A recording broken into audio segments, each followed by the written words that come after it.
Habari za wakati huu wapenzi wasikilizaji wa simulizi za Sumaiya.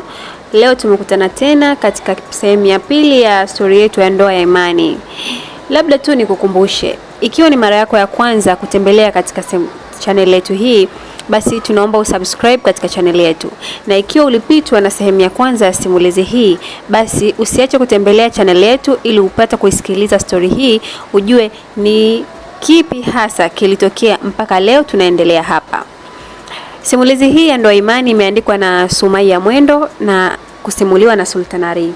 Unaweza ukatupata kwa WhatsApp namba 0769938824. Kwenye sehemu yetu ya kwanza tuliishia pale ambapo Jamal alifanikiwa kuiona sura halisi ya Naswa akiwa hana niqab. Hivyo alifurahi mno na kuona urembo wake na kuzidisha mapenzi aliyokuwa nayo juu yake. Aliamua kumshirikisha rafiki yake wa utotoni Nirja furaha yake hiyo, lakini kwa upande wa Nirja yeye aliishia kuumia tu, kwani na yeye alimpenda sana Jamal ila alishindwa kumwambia, na anamuona Jamal kama ni mtu ambaye ni mzembe sana, ameshindwa kutambua upendo wake kwa kipindi chote hicho ambacho walikuwa kiishi pamoja. Endelea kuwa sambamba na mimi mpaka mwisho wa story hii ili tujue ni ipi hatima ya mapenzi ya Nirja kwa Jamal. Lakini je, Jamal atafanikiwa kumuoa Naswa? Na akishamuoa Naswa, kitu gani kitatokea? Yatakuwa ni mahusiano aina gani? Baada ya kukata simu ya Jamal, alizidisha kilio sana wakati akiwa chumbani, mpaka wakati ambao mama yake alihisi hali ya hewa haikuwa sawa. Aliona kama Nirja alikaa chumbani kwa muda mrefu sana. Kama mama ilikuwa lazima awe na hofu, hivyo akaamua kwenda kumtazama huko chumbani. Nirja, mama yake aliita. Nirja haraka sana alijikaza na kukimbilia bafuni kuosha uso wake kwanza. Alijitizama kwenye kioo na kujiona yupo safi. Hakukuwa na ushahidi wowote wa yeye kuwa alikuwa analia. Kisha alirejea na kuifungua kabati yake ya nguo na kuporomosha nguo zote kabatini. Kisha akaenda kufungua mlango. Mama yake ambaye alikuwa kasimama kwa makini akimtizama namna alivyokuwa kasimama na mswaki mdomoni, huku kofia ya plastiki ya kuzuia nywele kuloana ikiwa juu ya kichwa chake. Mama yake alihisi kama ilikuwa hofu yake tu isiyo na maana. Ni kwamba wewe upo salama? Ndiyo mama, ni hofu yako tu juu yangu, lakini mtoto wako unafaa kujiandaa, leo usiku kuna pati. Mimi na Jamal tumealikwa na hawezi kwenda bila mimi, si unajua tena? Unaenda na Jamal? Ndiyo mama, naenda na Jamal. Alafu lazima nipendeze, siwezi kwenda kuhudhuria pati bila kupendeza. So kama kawaida yangu, kupendeza kwangu mimi ni lazima. Ni sawa Nirja, lakini hakikisha unajaribu kuweka mipaka baina yako na Jamal. Yule hana mapenzi na wewe kama mwanamke wake. Anakupenda haswa zaidi kama rafiki yake pamoja na dada yake. Kutoka katika urafiki wa kifamilia, ndio maana nakwambia kuwa na mipaka, asije kuwa sababu ya wewe kukosa mwanaume kukuoa. Mama, unafikiria mbali pia. Kama ni hivyo, watu wasingekuwa naolewa kabisa yani. Mimi na Jamal ni marafiki tu na tunaheshimiana. Sijawahi kuwa na hisia kwake na hajawahi kuwa na hisia kwangu. Kila kinachotuunganisha sisi ni upendo wa kirafiki. Na hilo ni bora sana na muhimu kwetu. Nirja, wewe ni binti yangu na kuthamini sana. Ndiyo mama, lakini kama ni mchumba nitapata tena mzuri huyo? Yani nikisema mzuri na maanisha ni mzuri sana zaidi ya hata Jamal. Ashatokea? Hapana mama, atatokea tu. Baada ya kuongea hivyo alijiandaa kuingia zake bafuni. Nikifikiria juu yako natamani usiende naye hata kwenye pati tena, kwa sababu unafunga riziki zako unapozidi kuongozana naye. Mama, usiongelee sasa, labda riziki yangu ipo huko kwenye pati. Mama yake aliondoka na kumwachia maamuzi yeye mwenyewe. Baada ya Naswa kurejea nyumbani kwao mapema tena siku hiyo, hakuchelewa kujiandaa na kuingia jikoni baada ya kuoga. Mama yake bado alikuwa nalo la kumsema, kwa nini hakuwa mtu wa kuambilika hadi awe anatoroka na kisha kwenda huko kazini. Wakati huu Naswa hakumjibu kitu, yani alikuwa bize kupika bila kutamani kumkasirisha zaidi mama yake. Maneno makubwa ya kuumiza moyo yakimshukia. Mama, nisamehe kidogo tena, aliomba Naswa ili mama yake asiongee zaidi. Akiwa amemaliza kufunikia ubwabwa jikoni, simu yake ilikuwa ikiita na sauti kubwa sana chumbani kwake iliita. Haraka sana alikimbilia na kukuta mtu aliyekuwa akimpigia alikuwa ni Madam Boss. "Madam?" alijiuliza, na kisha akaipokea hiyo simu wakati huo huo. "Hello? Naswa, samahani, najua ni usiku sana sasa hivi. Ila nakuomba sana, nakuomba mno yani, nakuomba sana." "Madam, unaniomba nini kwani?" "Sijui hata unaniomba nini." "Namaanisha hivi, nimegundua kwamba wafanyakazi wangu wote ni wageni waliofika leo pamoja na nyie wa zamani. Ni mtu mmoja tu ambaye anakaa karibu na kazini. Halafu mimi hapa nina dharura." Aliongea Madam Boss na kumchanganya zaidi Naswa. "Una maana gani sasa, sikuelewi?" Naswa ni kama alichanganyikiwa. Bila ya kujua ilibidi ajikalie zake kitandani kwanza, akakipapasa kichwa chake. "Namaanisha kwamba ile nguo niloimalizia leo kuipiga overlock mikononi na chini na kuinyosha pia, mwenye nayo anahitaji na leo ana shughuli. Niliwasubiri muda mrefu sana pale ofisini wajie nguo yao, lakini hawakufika. Nikapata dharura, mtoto wangu aliungua na maji ya moto hapo kwa jirani. Imebidi nikimbia hospitali. Msaada wako ni muhimu sana. Hatuwezi kumkwamisha mtu kwa shida zetu binafsi." Aliongea Madam. Naswa akawa kaelewa nia yake. "Madam, nadhani mazingira yangu unayajua." Pole kwanza kwa kukutwa na matatizo. Na mtoto wako anaendeleaje kwanza?" "Mtoto wangu mimi bado hali yake hapa nilipo sina hali. Sijui kuhusu mtoto wangu maana daktari kanifukuza nje, lakini pia naomba ushughulikie na nguo ya mteja tafadhali." "Lakini Madam, mbona wakati huu hali yangu na nyumbani kwetu sio kama huielewi? Najua nitakukwaza, lakini fikiria kama ni dada yako ndo angekuwa na shughuli usiku huu, halafu nguo yake special ikosekane. Ni aibu kiasi gani yani?" Madam huyo baada ya kuongea aliishia tu kumsumia namba za simu Naswa, kisha akakata simu. Naswa alishindwa kuelewa afanye maamuzi gani. Yaani huyo mwanamke nifanye nini sasa? Akiwaza hayo, simu yake iliita na namba haikuwa na jina. Naswa ilibidi aipokee haraka sana. "Hello, mambo mami, wewe ndio mfanyakazi wa Madam Linda?" Ndiyo, samahani wewe ni..." "Mimi ni Doreen, ndio ninafanywa send off, samahani sana. Nilichelewa kufuata nguo yangu kwa sababu zilizokuwa nje ya uwezo wangu. Kwa hiyo naomba sana sana sana dadangu niletee tu, na kutumia anwani wapi uilete. Niepushe na hii aibu. Nichukulie kama ndugu yako." Msichana huyu ambaye hakumpa mwanya zaidi wa kuongea alikata simu pia. Naswa alihisi kupagawa. Nitaondoka vipi hapa? Na ilikuwa lazima aondoke. Asingeruhusu mdada watu adhalilike namna hiyo. Alifikiria baba yake ambaye anarejea somo muda mrefu baada ya swala ya Isha. Kisha mama yake atajibu nini ikiwa yeye atachelewa? Basi haraka sana alitafakari na mwisho akapata jibu. "Hapana, lazima niende." Aliondoka chumbani na kuandaa kila kitu ambacho mama yake angehitaji wakati wa chakula cha usiku, kisha akamwambia, "Nasumbuliwa na tumbo la hedhi mama, sitahudhuria chakula pamoja nanyi leo." Alidanganya. "Lakini si unajua kama unafaa kulala bila kula?" Mama yake alimkumbusha. Lakini sijui kama unafaa kulala bila kula." Mama yake alimkumbusha. Nitakula kidogo, kikubwa nisilale bila kitu tumboni." Aliondoka zake Naswa akarejea chumbani. Huku alichukua moja ya gauni lake zuri, kawaida akalitanguliza ndani. Kisha akavaa baibui lake juu na mtandio mkubwa. Kisha akavaa nikabu. Kitandani kwake alipangilia mito mingi, kisha akaifunika kana kwamba alikuwa kalala. Kisha akatoka na simu yake pamoja na funguo ya kazini. Alipita mlango wa nyuma kama kawaida yake, kisha akapanda matofali yake kama kawaida. Haraka bila kuchelewa alijitupia nje na kusababisha mguu wake uteguke kidogo. Lakini isingekuwa sababu ya yeye kuacha kwenda huko. Alisimamisha pikipiki na kudandia akimpa maelezo ampeleke wapi.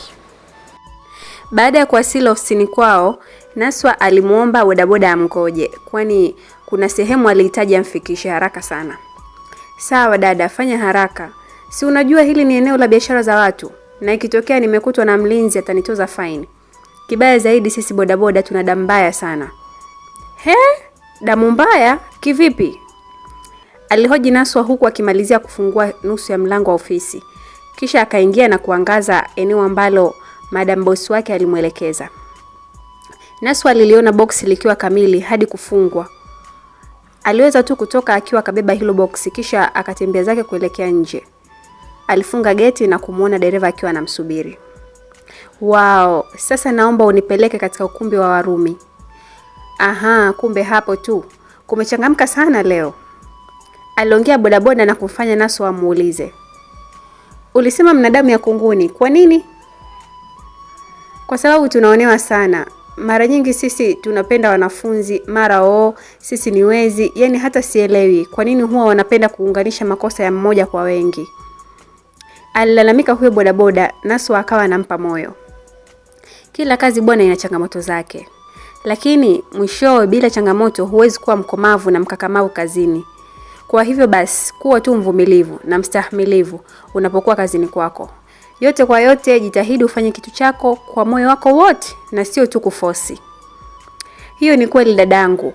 Japo kuna muda mtu unatamani ukate tamaa, lakini ukifikiria kuna watu nyuma yako wanakutegemea, unaamua tu kukazabuti na kusonga mbele. Hiyo ni kweli kabisa. Hata kama huna familia inayokutegemea, bado una malengo yanakusubiri wewe. Ndiyo, huo ndio ukweli. Alijibu bodaboda katika 1 na 2 3 kusudi safari yao isiboe. Hatimaye waliwasili katika ukumbi wa Rumi na Naswa alimpigia simu yule dada ambaye alikuwa akihitaji gauni lake. Lengo lilikuwa ni kufikisha gauni kisha aondoke na bodaboda huyo. Hapana dada yangu, kwenye shughuli kuna mambo mengi sana. Unaweza ukazuliwa uko ndani usitoke. Kwa hivyo basi tunaomba ni bora unilipe. Halafu nikiamua kukungoja hapa nje sawa, ila ukichelewa mimi nitaondoka zangu. Aha, hiyo ni sawa pia. Naomba basi uningoje hata kwa dakika 5 tu au 6. Hapo sawa dada yangu, sijali. Naswa alitoa kiasi cha pesa na kumpatia huyo bodaboda, kisha akaingia ndani ya gorofa hiyo iliyokuwa imesheheni kila aina ya shughuli. Dada, upo gorofa namba ngapi samahani? Nimejisahau tena. Wow, tayari umefika? Yule msichana Doris hakuamini kama mwenye nguo tayari amefika. Ndiyo, nipo hapa nje ya lifti, sijui niende gorofa namba ngapi. Aha, sawa. Njoo gorofa namba 16. Huku ndo kuna kila kitu. Alikubali Naswa na kuingia kwenye lifti baada ya kukata simu.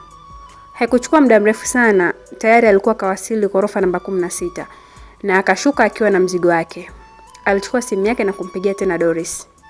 Tayari nipo hapa. Nafaa kuja chumba namba ngapi? Nitakupokea hapo. Doris hakutaka Naswa ahangaike tena. Aliamua kumfuata yeye mwenyewe. Shangwe ilioje, hatimaye nguo yake umewasili. Jamani we dada ubarikiwe sana yani. Nashindwa hata kusema jambo. Umewezaje kuwasili kwa haraka hivi? Hakika una moyo wa kipekee sana yani. Aliongea Doris kwa hisia kali sana. Ni kazi yangu kuhakikisha mteja anafurahi. Lakini tafadhali usiwahi puuza vitu vya msingi kwenye shughuli ya msingi kama hii. Aliongea Naswa na kugeuka aondoke zake. Nisamee dada yangu, yote ni kwa sababu ya rafiki yangu wa karibu mno. Alipata tatizo la pumu wakati ambao ndo tulikuwa tukiifuata nguo yako.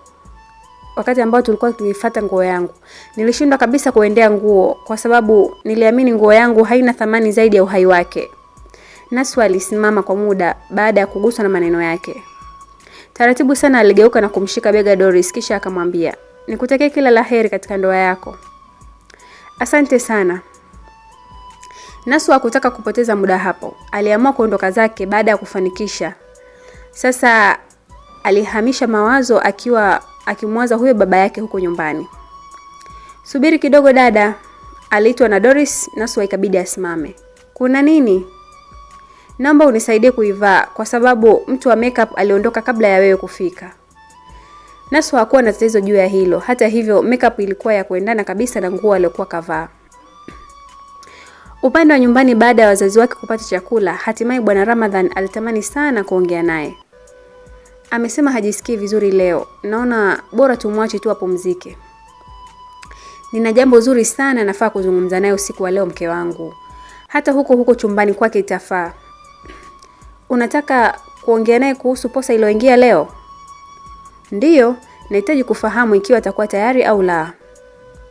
Mara zote amekuwa akikataa lakini huenda Jamal akawa ndo fungu lake na huenda akakubali. Amekuwa sana msumbufu huyu binti. Kila likija swala la yeye kuolewa. Hiyo yote ni kwa sababu watoto wa siku hizi wameamini zaidi katika utandawazi na uhuru wao kupita kiasi. Lakini Naswa kitu pekee anachotamani maishani mwake ni kufanya kazi tu. Mume wangu, unadhani ni rahisi kwa mwanaume mwenye nidhamu na dini kama Jamal kumpa uhuru wa kufanya kazi? Aliongea kwa mawazo sana mzee Ramadhan, maana binti yake alikuwa na mapenzi na kazi yake sana. Haya, tumuone huko ndani.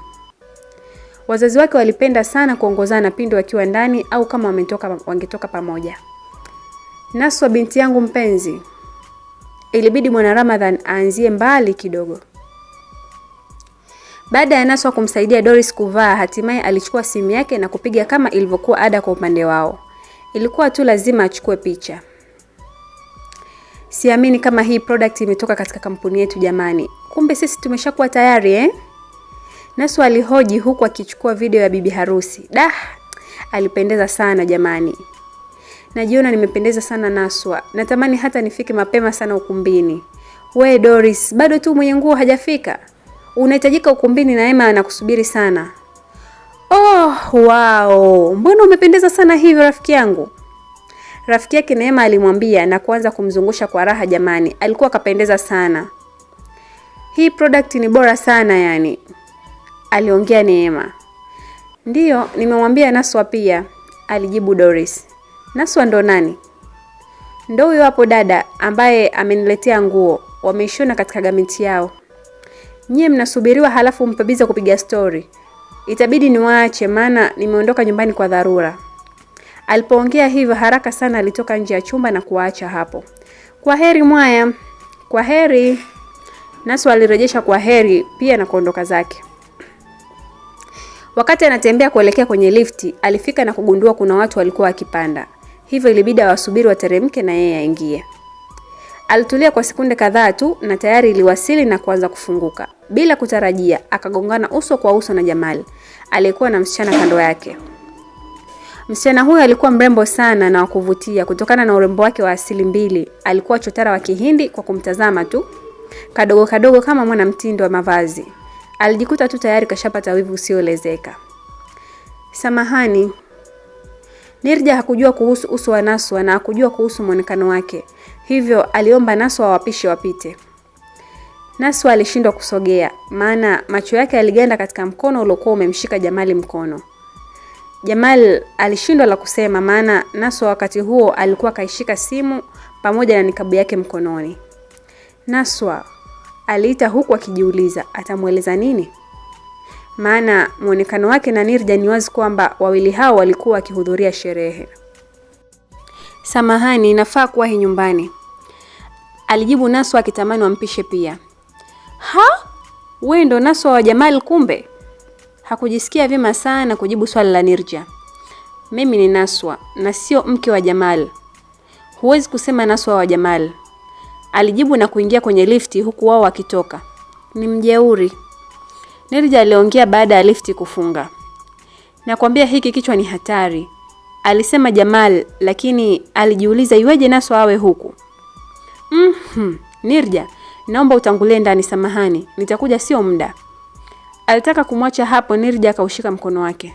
Jamal, natumai huwezi kuniacha peke yangu. Kumbuka sikuja hapa kwa ajili yangu mimi, nilikuja kwa sababu yako wewe.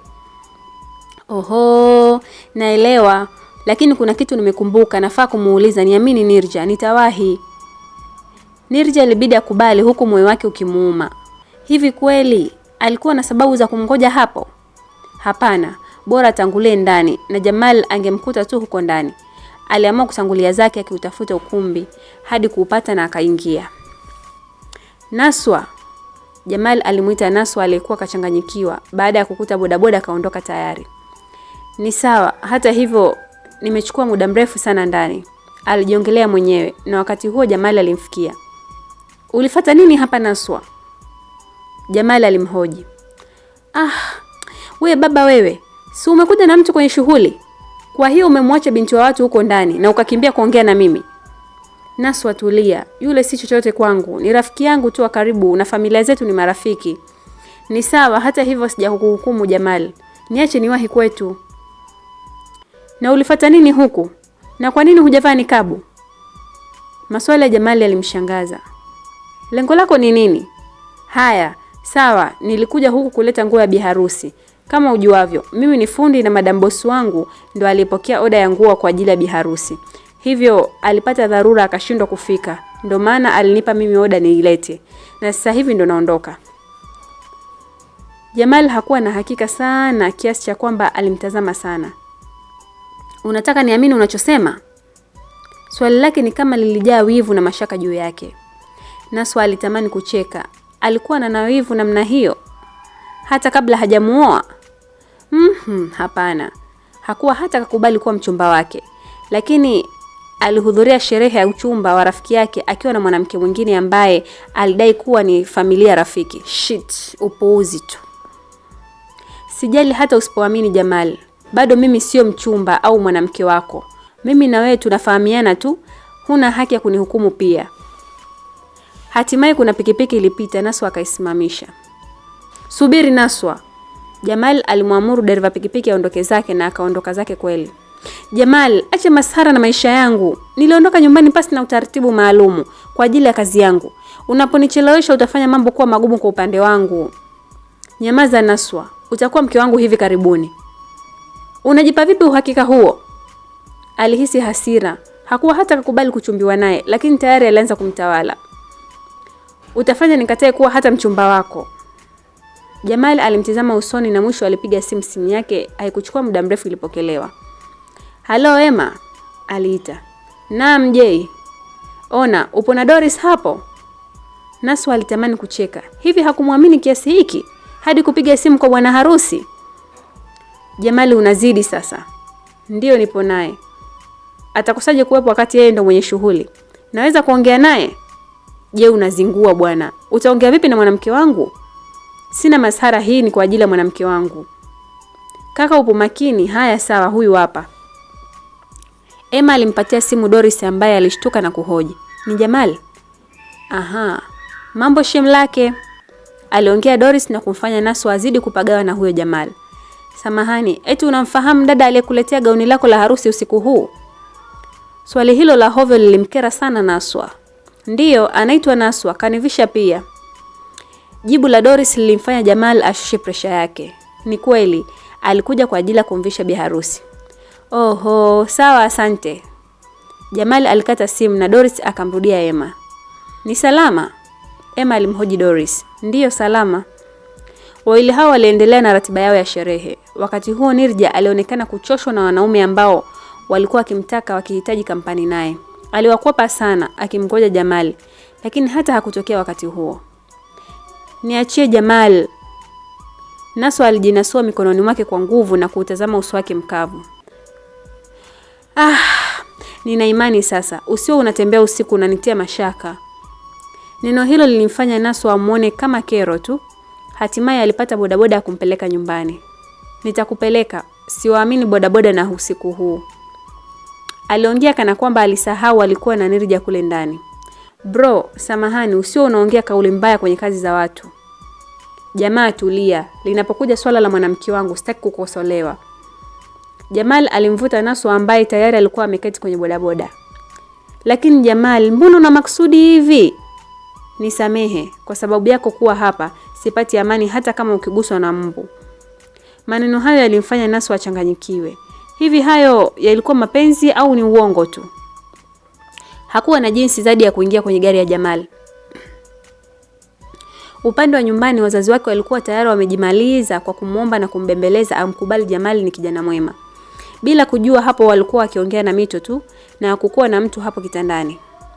Naswa, mpe jibu baba yako, ameongea vya kutosha. Aliongea kwa unyongo mama yake ambaye alikuwa kavumilia ukimya wake. Ikabidi asogeze mkono wake kumtikisa. Alijikuta akigusa mto na kujawa na huzuni na mashaka zaidi. Huyu mtoto mshenzi Alihisi kama risasi ya kichwa ikimshambulia. Kuna nini Mama Juma? Swali la mume wake lilimwacha bila chaguo. Naswa ni mjinga sana, sio yeye hapa kitandani. Mama yake alipata hasira. Unamaanisha nini kusema sio yeye? Alisogea na pia na kuondoa blanket lililokuwa limefunika eneo la kitanda na kugundua alimchesha. Walichemsha. Yaani hapo walikuwa wakiongea na hewa. Huyu mtoto kaanza tabia za kihuni lini? Baba Juma alimhoji mke wake. Mume wangu, haki ya Mungu tena na hapa, huyu mtoto sijawahi hata kuhisi tabia yake mbovu. Sikujua kama hayupo. Niamini mimi mume wangu. Nikuamini? Yeye ni binti na wewe ni mama. Ulifaa kumfahamu zaidi binti yako. Mzee Ramadhan aliondoka chumbani akiwa na hasira na kurejea sebleni. Nitamngoja huyo mshenzi hapa hadi arejee. Nitamuua na hapa. Siku zote anakataa kuolewa. Kumbe lengo lake awe huru na uasherati wake. Usiongee maneno magumu hivyo mume wangu. Huenda na sababu zake. Nyamaza wewe mwanamke. Sababu zake? Sababu gani za kumuondoa usiku hivi? Ina maana wewe hapa unaona alichokifanya ni sawa Swali lake lilimtatanisha. Mume wangu, unataka kumaanisha kwamba mimi hapa kama mama na support ujinga wa binti yangu? Kama sivyo, kwa nini hutaki asemwe? Maneno yako ni magumu sana. Na isitoshe, wewe ni baba yake. Yeye ni mzazi wake na kila neno lako linapokewa kwa Mungu. Sitaki mtoto wangu aniharibikie. Wakati wao wanazozana huko nje, hakujua kama ndani tayari mambo yalikuwa magumu. Jamal alipaki gari nje na kushuka. Kisha akamfungulia mlango Naswa akateremka. Unafanya nini? Naswa alimshangaa Jamali ambaye aliongoza njia kuelekea getini na kusaidia kuwaita wakufungulie. Jamal, hapana. Hapana nini? Nilitoroka. Nini? Jamal alibaki katoa macho yake. Kwani huyu msichana mdogo aliwezaje kuwatoroka wazazi wake usiku ule? Na vipi kama angekutwa na tatizo lolote? Una akili wewe? Usinifokee Jamal, ilikuwa dharura na wazazi wangu wasingeniruhusu. Vipi kuhusu Doris? Angeuka kituko mbele ya hadhira leo. Aliongea Naswa kwa kutia huruma sana. Usiweke sura ya huruma Naswa. Ni sawa ikiwa utatoroka asubuhi na kwenda kwenye shughuli zako, lakini huu ni usiku. Jamal hakupendezwa kabisa na hali ya Naswa hata kidogo. Naswa alijiuliza, hivi kwa nini alikuwa akimwomba sana huyo Jamal amuelewe? Kwani alikuwa ni nani kwa upande wake? Ni sawa ikiwa huielewi hali yangu. Kwa upande wangu unajua ninachokifanya, nitaenda ndani. Alijiandaa kuzunguka fensi ili apande ukuta azame ndani. Naswa, Jamal alimuita na Naswa akasimama. Wakati huo huo geti la mbele lilifunguka na mzee Ramadhani akatoka nje. Unasemaje? Bila kujua kama baba yake alikuwa katoka nje, Naswa aliongea kwa sauti. Jamal alikaa kimya kwani tayari alikuwa akamuona mzee Ramadhani. Baada ya Jamali kuwa kimya kwa muda, Naswa alipata mashaka. Huenda labda alikutana na baba yake. Unafanya nini hapa Jamal? Swali la baba yake kwa Jamal lilimfanya atetemeke sana. Naswa alitamani kukimbia ajifiche. Naswa alimuita binti yake baada ya kumuona. Naswa alitamani apotee hewani kuliko kubaki hapo. Unafanya nini hapa? Baba yake alimuuliza swali ambalo hakujua ajibu nini. Baba, mimi... Mzee Ramadhan alitamani hata ampige kwa nguvu. Ni wazi kwamba alikuwa akimsumbua sana miaka yote hii bila kutaka kuolewa. Kumbe alikuwa na uhusiano wa siri na Jamal. Ina maana ulitoroka nyumbani na kwenda nje, si ndio? Swali la baba yake lilitia mashaka roho yake. Akatamani kujizika. Hata kama haikuwa tabia yake, lakini mpaka wakati huo tayari baba yake asingemuelewa. Na wewe hapo Jamal? Aliongea baba yake. Jamali alikuwa kimya tu. Unawezaje kuwa kimya? Umemtoa wapi huyu? Jamali alimtizama Naswa na kumuonea huruma.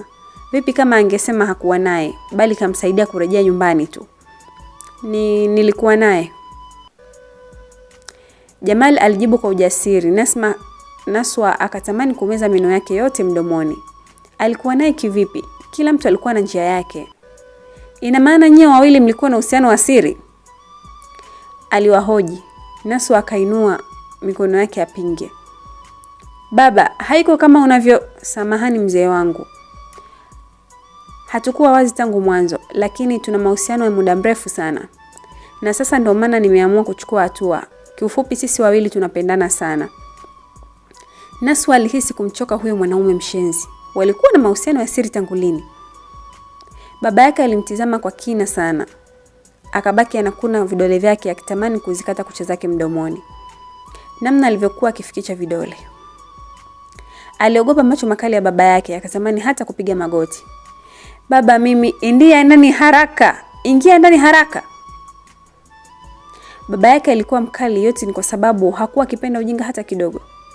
Yaani mtoto mdogo unaanza uasherati mapema sana.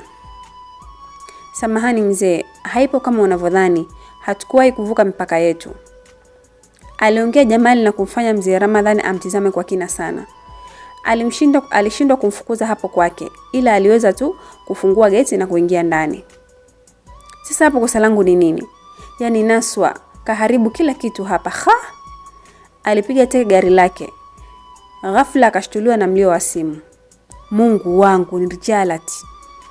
Hatimaye alimkumbuka Nirja aliyekuwa ndani ya ukumbi akimsubiri yeye tu. Haraka sana aliwasha gari na kuigeuza kumfuata Nirja alipokuwa. Kuna kijana mmoja ndani ya ukumbi alimuona Nirja akiwa amekaa katika meza peke yake. Hakuwa hata na mtu wa kuongea naye. Kiufupi hakuwa kamzoea mtu humo. Na shughuli mtu ambaye alialikwa hakuwa yeye bali Jamal. Na Jamal pia kamwacha. Naitwa Yasin. Naweza kujumuika na wewe? Alihoji kijana huyo aliyekuwa kavaa suti ya kijivu. Alikuwa mzuri, mtulivu na kuvutia, umakini sana. Nirjalat, alijibu Nirja na kutumia koni iliyokuwa mezani hapo. Unapenda ladha gani? Alihoji huyo kijana aliyekuwa kando yake. Strawberry, alijibu Nirja. Kidogo alimuona huyo kijana alivyokuwa mpole tofauti na vijana wengine hapo. Wengi wao walitamani zaidi kupata namba yake ya simu. Mimi napenda zaidi ndil. Napenda zaidi ice cream ya ndizi. Napenda ndio, lakini hainivutii sana kama strawberry. Kahawa je? Sio sana. Nirja alikuta angalau akipata kampani yake na kuanza kupiga naye story sana. Nirja, nisamehe sana. Sauti ya Jamal ambaye aliwasili baada ya kufanya mambo yake huko nje ilimshtua Nirja ambaye alikuwa tayari kasahau hata uwepo wake. Yeye ni nani? Ni mchumba wako? Alihoji Yasin. Huna haja ya kuuliza zaidi, ni mimi hapa nipo naye. Kijana huyo aliyekuwa kavaa suti ya kijivu hakuwa mkali hadi kusema kwamba angejibizana na Jamal. Hapana. Aliamua kuondoka zake na kumwacha Nirja ambaye alihamishia macho yake kwa Jamal. Unakuwa mkali sana kwa watu, ili hali uliniacha hapa mwenyewe kwa masaa mengi. Nisamehe Nirja. Ilikuwa dharura ndio maana nikachelewa kurudi. Unapenda zaidi kupewa kipaumbele kuliko unavyonipa mimi Jamal. Hata haivutii.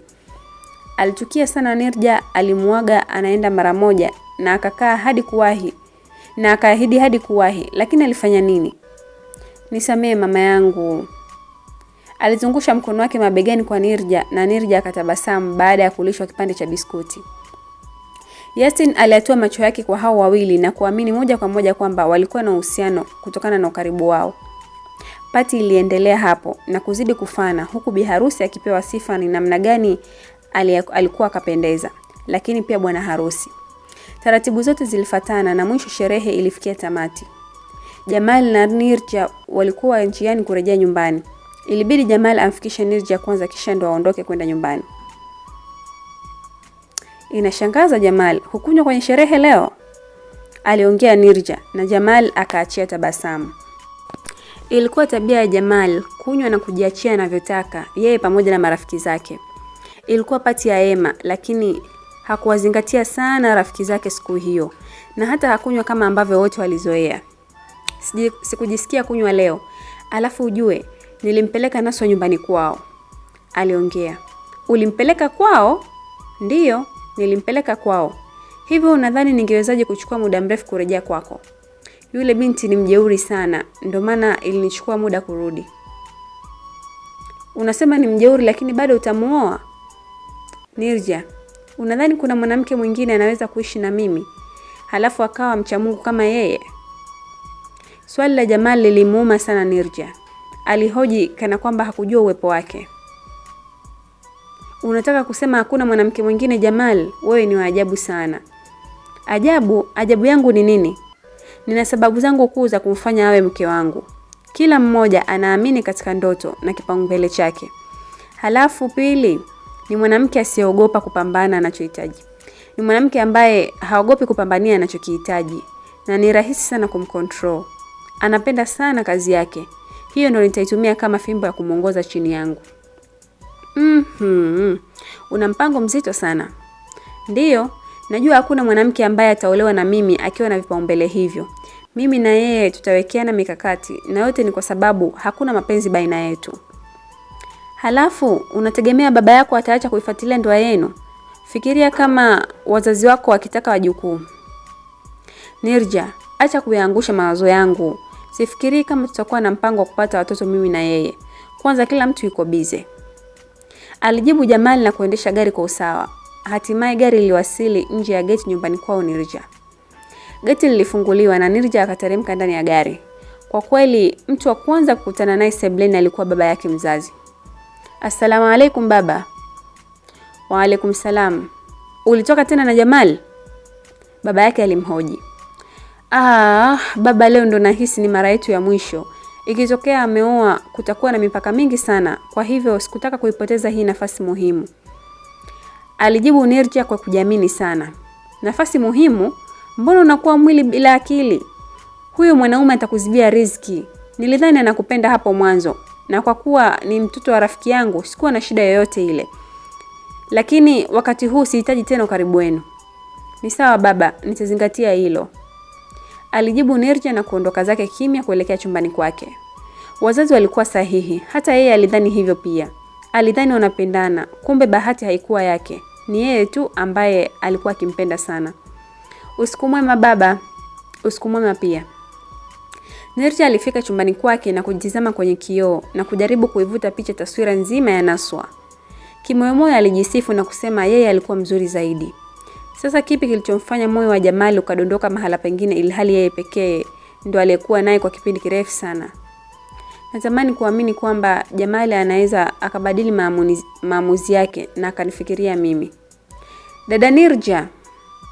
Sauti ya binti mdogo ilimuita tokea kitandani. Jasmine.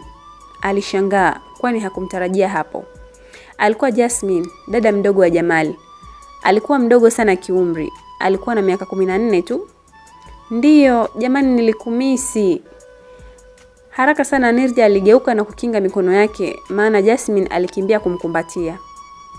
Ushindi mimi, ni muda mrefu sana hujaja nyumbani kwetu.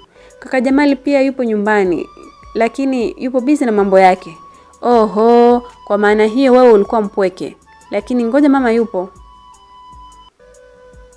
Mama naye sio wa kumhesabia. Muda wote yupo busy kuwaza maendeleo ya msikiti na watoto yatima watafurahi vipi kama kiongozi wa wanawake msikitini. Kiufupi mama yupo busy sana. Dada Nirja, unanifikiria basi hata unakuja nyumbani kwetu. Aliweka sura ya madeko. Nirja akaelewa hali yake. Unanidekea Kidogo tu. Muone huko. Alianza kumtekenya kwa raha huku akikumbuka hali halisi kuhusu familia ya Jamal. Kila mtu alimpenda na alitamani kuwa karibu naye.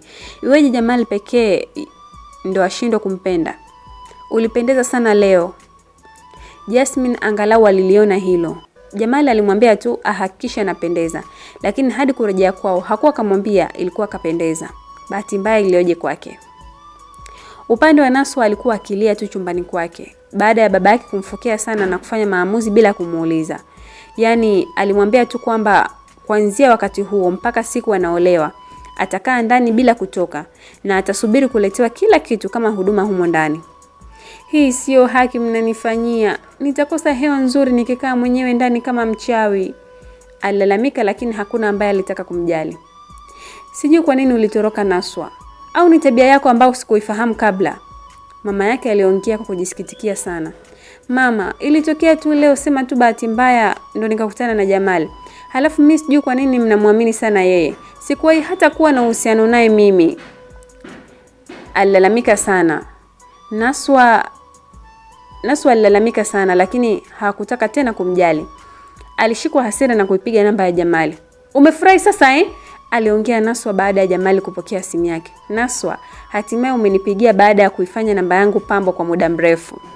Wachana nayo Jamal, nakuuliza ikiwa umefurahi sana baada ya kupata ulichotaka, si ndio? Kwa sasa naenda kuwa mke wako, unajisikia raha Naswa, umekubali kuwa mke wangu? Wow, vizuri sana. Haijalishi nani kafanya hata kama sio wewe, lakini kukubaliana naye ni uamuzi mzuri pia. Usijali Naswa, mimi nitatimiza ahadi zangu, utafanya kazi yako kama kawaida. Kukubali tu kuolewa na mimi ni uamuzi mzuri sana. Naswa alihisi kama huyo mjinga alikuwa akitania akili yake. Jamal, nakuchukia sana mimi. Nakupenda sana Naswa. Naswa alikata simu na kuitupa mbali kwanza. Baada ya wiki moja, tayari majibu alirejeshwa nyumbani kwa kina Jamal. Ni wazi kwamba walikuwa wamekubaliwa na taratibu za posa zilifuata. Na kwa kuwa walikuwa na imani sana, ndoa haikufaa kucheleweshwa kwa sheria kubwa ya dini. Mambo matatu yasiyopaswa kucheleweshwa. Ndoa ni miongoni mwake Naswa. Jamal alimwambia baada ya kumpigia simu. Naswa alihisi hasira sana na kumkatia. Wapenzi wasikilizaji wa simulizi za Sumaiya, leo tunaishia hapa katika kipande chetu cha pili. Ile tu nikukumbushe, ikiwa ni mgeni katika chaneli yetu, usisahau kusubscribe, lakini pia usisahau kulike, kushare na kucomment kuhusiana na story hii. Asanteni kwa kunisikiliza. Tukutane tena katika sehemu inayokuja ili tujue ni ipi hatima ya ndoa hii ambayo Naswa anatakiwa kuingia. Upande wa Jamal anatimiza ndoto yake ya kumuoa Naswa, lakini upande wa Naswa hajui anaingia katika maisha gani na hajui yale ambayo alikubaliana na Jamal kama yatatimia. Lakini pia kuna Nirja ambaye alitamani sana Jamal aone uzuri wake badala ya Naswa. Je, kitu gani kitatokea? Usikose kufuatilia sehemu ya 3 ya simulizi hii. Asanteni kwa kunisikiliza. Tukutane mara nyingine.